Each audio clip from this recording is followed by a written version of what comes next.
அர்ச்சனாவுக்கு தெரியும். நானும் அர்ச்சனாவும் பிக் பாஸில் இருக்கும்போது 100 நாள் ஒன்றாவே இருந்தோம். இது சொல்லாமல் என்னன்னு தெரில, இருந்தாலும் சொல்கிறேன். என்னை வந்து ஏதோ அப்படி இப்படி நான் பெண்களை அப்படி இப்படின்னு ஏதோ இது பண்ணியிருந்தீங்க இல்லையா, அந்த தங்கச்சிக்கு தெரியுங்க.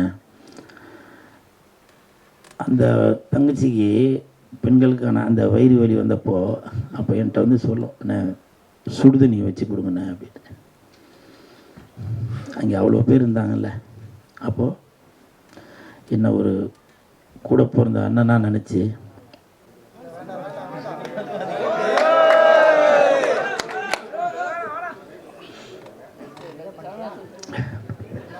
ஏன்னா பல பேர் என்னோடய நடவடிக்கையை பார்த்து இவன் ஏதோ அப்படி போலப்பா அப்படி பண்ண போகிறேன். அந்த தங்கச்சிக்கு தெரியும்.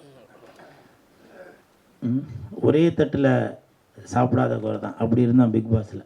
இப்போ உள்ள பிக் பாஸ் அது வேறு. அப்படி இருந்தங்க. அர்ச்சனா, நீ வாழ்த்து வந்ததில் ரொம்ப நன்றி. உன்னோட ஆசீர்வாதத்தில் உன்னோட ரசிகர்கள் சார்பாக கண்டிப்பாக இந்த படம் வந்து மிகப்பெரிய வெற்றி அடையும். அதில் எந்த மாற்று கருத்தும் இல்லை.